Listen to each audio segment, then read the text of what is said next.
네, 안녕하세요. 예, 분전입니다. 예. 이번에는 올림픽 파크 포레온 청약 분석 시리즈 중에 기회비용을 한번 분석해 보려고 합니다. 왜 기회비용을 분석하냐면은 내가 이 청약이 당첨이 됐을 적에 무엇을 포기해야 되느냐. 그러니까 사람들이 요 둔촌주공 청약에 대해서 부정적으로 얘기하는 사람들이 그거 청약을 왜 해? 지금 금맵을 사면 되지. 혹은 나중에 떨어질 거니까 나중에 금맵을 사면 되지.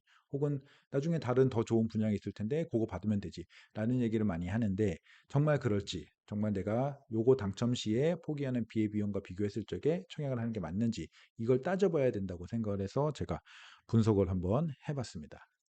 첫 번째는 기축 매수하는 거. 이미 이제 기축이란 건 뭐 신축, 재건축 다 포함해서 어쨌든 뭔가 급매를 매수하는 것과 비교했을 적에 저는 이 케이스에서는 현재로는 비교 대상이 없다라고 생각합니다. 그러니까 현재 시세가 기껏해야 뭐 고덕 구라시움이나 아르테온 같은 거 급매 나와도 13억대. 그렇죠. 아르테온은 12억 후반도 있지만 13억대. 근데 둔촌주공 요 34평형 그 분양가가 13억이잖아요. 거기서 옵션비 포함하면 이제 13억대 중반 정도. 그렇다면은 거의 지금 고덕 폭락한 가격 기준으로도 고덕 중에 이제 대장급, 고급과 비슷한 지금 분양가로 나왔는데, 둔촌을 포기하고 고덕을 매수한다는 건 말이 안 되고. 그러면은 저는 사실은 그렇게 막 디테일하게 살펴볼 필요도 없다고 생각합니다. 그러니까 이 케이스로는 현재로는 비교 대상이 없는데 그냥 약간 폭락을 예상하거나 혹은 약간 둔주 안티 이런 사람들이 많이 주장을 하는 게 아닌가 싶을 정도로 그렇게 생각이 되는데 지금 현재 시세로는 잠실이든 헬리오든 고덕이든 둔촌주공 분양 이상의 이제 매수 메리트가 있는 거는 전혀 없다라고 생각을 합니다. 이게 말이 되려면은 향후 한 2, 3년 동안 추가 폭락이 계속 와서 헬리오든 고덕이든 잠실이든 둔촌주공 분양보다 더 메리트 있는 가격에 매수할 수 있다. 그래서 좀 기다려라. 이 말이 이 가정을 해야 돼요. 근데 그 가정을 하기에는 너무너무 불확실한 가정이니까 그냥 지금 싸게 분양받을 수 있는 그런 기회가 왔을 적에 그냥 분양을 받으셔라라고 해서 요것은 디테일하게 안 보고 그 정도로 그냥 넘어가 보도록 하겠습니다. 그 다음이 이제 좀 더 디테일하게 볼 건데 추후 청약을 위해 대개 예를 들어서 내가 돈도 있고 가점도 높아 이러면은 사실은 굉장히 고민해 볼 포인트인 것 같아요. 돈도 있고 가점도 높은데 둔촌주공을 해야 되는지 아니면은 좀 더 기다렸다가 뭐 방배 5구역, 6구역, 진주, 위성크로버, 메이플자이 등등 추후에 있을 원페타스 뭐 이런 반포의 좋은 곳들 그런 것들을 노려보느냐 요거는 굉장히 고민해 볼 거리라고 생각합니다. 그래서 그런 조건인 가점도 높고 65점 이상, 그다음에 자금도 현금 10억 이상을 확보할 수 있는 분들은 저는 둔주 패스해도 된다라고 생각을 합니다. 패스해도 된다고 생각해요. 하지만 가점이 높은 사람만, 그리고 자금이 되는 사람만, 그래야 그 사람들만 방배 5, 6구역, 진주 위성클럽, 매플제이 원페타스, 뭐 대치 삼지구 등등 좋은 청약에 더 좋은 기회가 있을 수 있다라고 봐요. 그래서 뭐 예를 들면은 한 66점 이상이다, 65점 이상이다, 자금도 된다, 패스 가능하다고 충분히 생각합니다. 그거는 본인의 조건과 그런 거 잘 생각해서 잘 결정하시면 좋은데 저는 분명히 패스 가능하다고 생각합니다.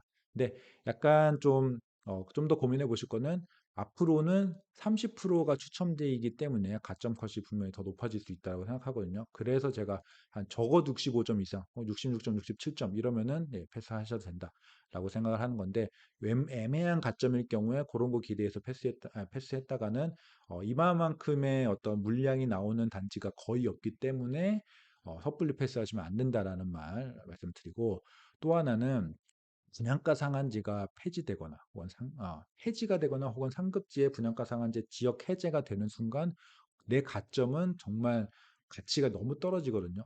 그래서 지금 분양가 상한제인 요 시점에 괜찮은 단지를 선점을 하는 것이 사실은 좋은 선택일 수 있어요. 그러니까 근데 분양가 상한제가 언제 폐지될지 모르니까 약간의 리스크는 안고 가는 거죠. 요걸 패스하고 다음 내가 고가점이어도 다음 청약을 기다린다는 게 이 정도의 리스크는 안고 간다라는 점 꼭 참고하시면 좋을 것 같고 비강남권 분양하고 비교를 한다면 강남권 말고 비교한다면은 대출이 만약에 안 나와요. 어떤 뭐 마포나 뭐 마포 성동 요런 좋은 데가 나온다. 행당 7구역이나 뭐 공덕 1구역 요런 데 나온다라고 하면은 대출이 만약에 안 나온다라고 하면은 둔촌 죽은 건 나올 거 없어요.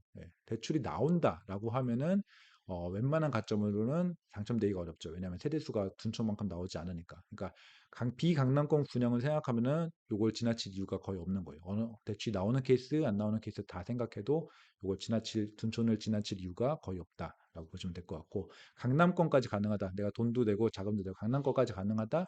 그러면 고가점일 경우 분양가 상한제 폐지의 리스크를 안고 기다려 볼 수 있겠다. 그 정도 리스크 테이킹 하시고, 66점 이상의 자금력이 되면 제가 말씀드렸듯이 좋은 기회가 많을 건데, 자금력이 딱 둔주 정도만 된다면 둔주도 충분히 좋으니 청약하시면 좋을 것 같고, 예, 그리고 한 가지 또 디테일하게 설명을 드리자면은 둔주를 패스할 경우에 우선 염두에 둘 단지 우선적으로 한번 비교해 볼 단지는 방배 5구역이에요. 그러니까 내가 66점 이상, 65점 이상, 66점 이상 이 정도라고 생각을 하는데 애매해. 내가 고민거리야. 예를 들면 내가 62점, 63점, 64점 요 정도면은 다른 데는 사실은 어려울 것 같아요. 뭐 일반 분양 숫자가 적은 메이플자이, 뭐 원페타스 이런 그런 거면은 조금 어려울 것 같고, 근데 유일하게 60점대 초반에 강남권이면서도 당첨을 한번 노려볼 수도 있겠다 싶은 곳은 방배 5구역입니다. 왜냐하면 방배 5구역도 일반 분양 세대수가 무려 1700세대인데 이게 3구제곱, 4구제곱이 없고 5구제곱 그다음 84제곱만 있기 때문에 거의 둔촌주공급에 달하는 물량이라고 보셔도 무방해요. 그렇기 때문에 내가 가점이 한 60점대 초반에서 65점 정도다. 그리고 자금도 된다라고 하면은 광배 5구역을 한번 잘 공부해 보시고 둔주와 비교 검토를 해 보시면 좋을 것 같습니다. 나머지 강남권은 되지 않을 것 같고 광배 5구역이 워낙 좋은 곳이니까 60점 이하라면은 여기는 당점이 쉽지 않으니까 둔주보다 훨씬 둔주만큼의 일반 분양 물량이 있더라도 둔주보다 당첨은 훨씬 어려울 거예요. 왜냐하면 분양가 대비 메리트가 광배 5구역이 워낙 좋은 곳이니까 분양가가 둔주보다 높게 잡혀서 일반 분양 16억대 이렇게 나온다고 해도 아마 당첨 컷은 훨씬 더 높을 가능성이 있거든요. 그래서 내가 60점도 안 된다라고 하면은 약간 조금 리스크를 방배를 기다렸다가 방배 떨어져서 낙동강 오리알 되는 그런 리스크를 감수하셔야 되고 60점대 초반 정도는 된다. 혹은 64점 요 정도 된다라고 하면은 방배 잘 검토해보고 기다려 볼 수도 있겠다. 이런 말씀 드리고 문제는 방배 분양이 언제일지 알 수 없어요. 내년 내라고만 예상이 돼서 되는데 지금은 내년 상반기 내에 한다라고 아마 목표를 잡고 있는데 혹시 하반기로 밀릴 수도 있거든요. 그런 얘기들 많이 나오고 있어요. 워낙 뭐 오염토 제거 이런 이슈들이 좀 있기 때문에 좀 이렇게 밀릴 수 있다라고 지금 얘기가 되고 있고 그 사이에 만약에 분양가 상한제가 폐지되거나 지역 해제가 되면은 낭패가 될 수 있다. 요 리스크는 항상 염두에 두셨으면 좋겠습니다. 그래서 이런 것들 방배 5구역과 잘 비교해 보시면 좋을 것 같고 최악의 케이스는 둔주는 패스했는데 방배는 탈락하는 거 이런 거 감안하시고 리스크 않고 방배구역 기다릴 수 있다. 네. 그다음에 내가 가점이 높다라고 하면은 탈락의 리스크는 없지만 분양가 해제 혹시라도 분양가 상한제 해제 리스크 않고 기다려 볼 수 있다. 요 말씀 드립니다. 그 다음 기회 비용에서 59제곱 내가 59제곱에 당첨이 될 수 있는 그런 가점 그런 상황이고 그리고 내가 자금상 대출이 나와야 된다. 요런 상황일 경우에 청약 대기를 비교해 보자면은 사실은 강남권 같은 경우에 향후 둔촌주공 수준이 아니고 향후 남은 단지들이 뭐 서초의 방배, 뭐 반포 막 요런 것들이기 때문에 사실 59제곱도 분양가가 12억 이하로 나올 가능성이 사실은 낮다라고 봐요. 그러면은 59제곱을 노릴 수 없고 그러면 대출이 안 되는 상황이기 때문에 강남권 59제곱을 추후 노리기 좀 어렵다. 그렇다면은 비강남권 상급지 84제곱, 그러니까 장위 뭐 중화 요런 데가 아니고 뭐 마포, 흑석 요런 데의 84제곱, 그러니까 둔주보다는 약간 떨어져도 대신에 큰 평수로 노려보겠다. 요런 걸 할 수도 있는데 지금 문제는 마포 더 클래식 84 일반 분양 요 일반 분양가가 지금 분양가 상한지 심의를 받았는데 13억 넘는 걸로 결정이 난 것 같아요. 제가 그 결정문을 봤는데 평당 4천만 원 정도의 승인이 난 것으로 보입니다. 그래서 둔주보다 더 높은 가격으로 분양가가 나온 것 같아요. 그러면은 대출이 안 되죠. 대출이 안 되고 공덕자이 힐스테이트 공덕 1구역 같은 경우도 사실은 마포 더 클래식보다 쌀 이유가 없거든요. 그러니까 비슷한 수준. 그런 뭐 흑석이나 뭐 이런 비강남권 상급지도 지금 대출이 안 된다. 그러면은 비강남권 59제곱을 노리기에는 그러면 둔촌주공을 하죠. 왜그 비강남권 다른 데를 하겠습니까? 그래서 내가 지금 전반적으로 봤을 때 내가 좀 자금이 부족해서 대출이 필요한 경우에는 둔주 59제곱이 거의 좀 베스트 옵션에 가깝다라고 생각을 합니다. 그러니까 더 높은 급지의 59제곱을 노리기에는 대출이 안 되고, 그렇다고 더 약간 떨어지는 비강남권 상급지의 84제곱을 노리기에도 대출이 안 되고, 비강남권의 59제곱을 노리기에는 둔주라는 게 훨씬 낫고, 그렇기 때문에 내가 지금 59제곱에 당첨이 가능할 것 같다. 그러면 청약상으로는 좀 둔주 59제곱이 베스트 옵션이지 않을까라는 생각이 듭니다. 그 다음에 마지막은 올림픽 파크포리언 둔촌주공 입주장 때 25년 1월에 입주장 때 엄청 떨어질 텐데 그때 하면 되는 거냐? 그러면은 동호수 골라서 좋은 타입으로 골라 살 수 있을 거 아니야? 요것과 비교하는 거 합리적인 판단이긴 하다 고민이라고는 생각해요. 이 제가 말씀드린 요 기회비용 중에서 기축 매수 빼고 뒤에 것들은 다 고민해 볼 만한 그런 요소예요. 그 중에서 입주장 때 사기 요거 말이 되긴 합니다. 왜냐면은 초대단지 12,000세대 전국에 유례 없는 입주장이 나올 텐데 그때 조합원 물건 급매가 나올 것은 분명한 사실입니다.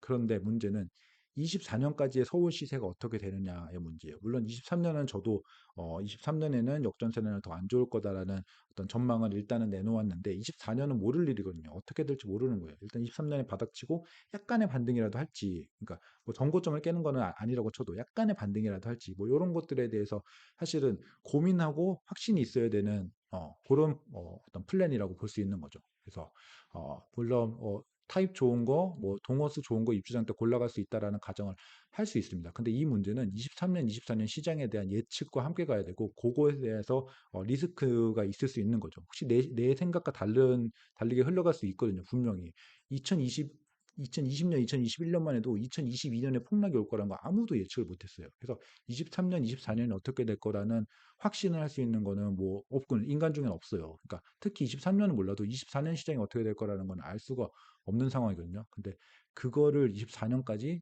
반등을 조금이라도 하지 않을 거야. 네, 그리고 지금보다 더 떨어질 거야. 라는 가정을 같이 가야 됩니다. 그러니까 엄청 떨어지지 않아도 앞서 말씀드린 기축 매수와의 비교, 요 기축 매수라는 어떤 기회비용과의 비교는 23년, 24년에 폭락을 할 거야. 네, 뭐 이런 것들과 비교인데 요거는 그것까지는 아닙니다. 2023년, 24년에 지금보다 조금이라도 하락을 한다라면 거기다가 25년 1월에 둔주 입주장을 팍 맞으면서 입주권들이 팍 떨어질 거야. 그러면 그때 동호수 골라 사야지. 이거 말이 되긴 하거든요.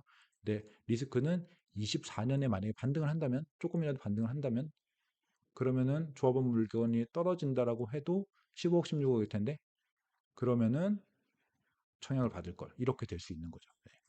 그래서 일단은 시나리오만 보면은 현재의 요 정도 시세에서 23년, 24년을 거치면서 조금 더 하락하고 거기에 초대단지 입주에 의한 가격 추가 하락이 겹치면은 가격이 12억, 13억대까지도 내려갈 수 있고, 근데 12억, 13억대로 내가 좋은 동, 좋은 호수, 좋은 타입 골라서 갈 수 있다.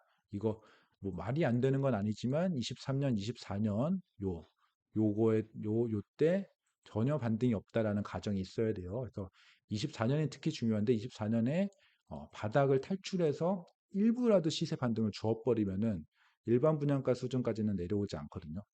네. 그렇기 때문에 24년에 암울한 어떤 시장이 지속될 거라는 거의 확실히 있어야 되는 거죠. 폭락까지는 아니더라도 어쨌든 약세장은 지속된다. 그러면은 25년 입주장 때 쑥 떨어지면서 12억, 13억, 뭐 12억대에 매수 가능하면은 일반 분양보다 좀 더 싸게 그리고 전매 제한 없이 그 더 좋은 타입을 할 수 있다. 요거 가능한 얘기지만 말씀드렸듯이 24년 시장에 대한 확신이 있어야 돼요. 그거를 실패해 버리면은 내가 지금 당첨될 수 있는 기회를 놓치고, 예, 그럼으로 인해서 내가 좋은 집을 예, 좀 더 저렴하게 분양받고 이렇게 확보할 수 있는 그런 기회를 영영 놓쳐버릴 수 있는 그런 문제가 생기는 거죠. 네, 그렇습니다. 그래서 만약에 내가 59제곱을 노리고 그 당첨이 가능한 수준이다라고 하면은 저는 이 입주장 때 사기 요거는 고민할 필요가 없다라고 생각해요. 기본적으로 59제곱 같은 경우는 혹은 그 이하 같은 경우는 거의 대부분이 일반 분양으로 왔고 일반 분양 같은 경우는 전매 제한에 걸리기 때문에 59제곱 같은 경우는 입주장 때 폭락해서 나올 수 있는 물건은 거의 없어요. 예. 정말 얼마 없으니까 59제곱 같은 경우는 고민 없이 그냥 요거와 비교할 게 아니고 청약을 하면 되고 84제곱 같은 경우는 이제 일반 분양이 아닌 그런 조합원 물건들이 더 타입이 좋고 층이 좋고 하기 때문에 고민을 할 수도 있습니다. 예. 그런데 문제는 리스크 안고 25년까지 리스크 안고 그냥 마냥 기다리는 그런 것보다는 사실은 이 타입이나 혹은 다른 타입 저층을 제외한 세대에 당첨이 될 수 있다면 그럴 가능성이 더 높다라면은 내가 뭐 가진 관점이나 이런 거로 해서 좋은 타입을 청약해서 당첨이 될 수 있을 것 같다라고 하면은 나의 예상과 틀릴 수 있는 그런 리스크를 안고 25년까지 매수를 미루는 그런 불확실성에 베팅할 필요가 있을지 사실은 모르겠어요. 예, 그래서 만약에 이 시나리오에 베팅을 할 거라면은 그러니까 타입 좋고 층 좋고 뭐 이런 걸 노려서 이 시나리오 베팅을 할 것이라면은 저는 일단 마음에 드는 편인 뭐 A 타입이나 뭐 B 타입이나 C 타입 이런 평의 청약부터 한 다음에 떨어지면 입주장 매수를 하는 게 어떨까? 일단은 그러니까 내가 이런 가능성에 대해서 충분히 가능성이 있다라고 생각을 하면은 안 좋은 타입에는 신청을 안 하는 거죠. 내가 굳이 안 좋은 타입에 신청을 하지 않겠다. 대신에 좋은 타입에 신청을 해서 당첨이 되면은 거 가는 거고 떨어지면은 25년까지 기다려 보겠다. 요런 약간 양다리 요런 걸 걸쳐보면 어떨까? 요런 생각을 합니다. 그래서 입주장 때 사기 요거는 시나리오 상으로는 말이 되지만 내가 마치 신처럼 23년도 떨어지고 24년도 떨어지고 25년 초에 둔주 입주장 폭락이 올 거라는 그런 각 시나리오가 다 맞아 떨어져야만 가능한 일이기 때문에 만약에 24년에 반등했다라고 했을 적에 낭패를 볼 수 있기 때문에 어, 이런 양다리, 그러니까 내가 좀 더 상향 지원을 청약에선 상향 지원을 하고 거기서 당첨이 되면은 잘 됐다라고 거기서 살고 만약에 당첨이 안 되면은 에이, 떨어졌다. 입주장 때를 기다리자. 요렇게 투 트랙으로 가는 게 어떨까? 이런 생각을 하고 있습니다. 네, 그래서 요 내용들 한번 제가 다방면으로 말씀을 드렸으니까 한번 잘 검토해 보시고 앞서 청약 대기하는 거, 기축 매수하는 거 요 세 가지의 어떤 기회비용과 둔촌주공 청약 같이 비교해서 좋은 판단 하시길 바랍니다. 네. 제가 둔촌주공 시리즈 관련해서 계속 하고 있는데 조금 더 뭐 검토할 게 있으면은 조금 더 할 것 같은데 이제 점점 마무리를 하고 있는 것 같아요. 그래서 어쨌든 청약에 많이 도움이 되셨다면은 뭐 구독, 좋아요 부탁드리고 아마 제가 뭐 청약 분석도 하겠지만 추후 뭐 제가 지금 무료 강의도 같이 어, 공개를 하고 있는데 뭐 여러 가지 시황 분석, 무료 강의, 뭐 매일매일 이슈 나온 거 있으면 분석해드리고 이런 거 계속 진행할 수 있도록 하겠습니다. 네, 감사합니다.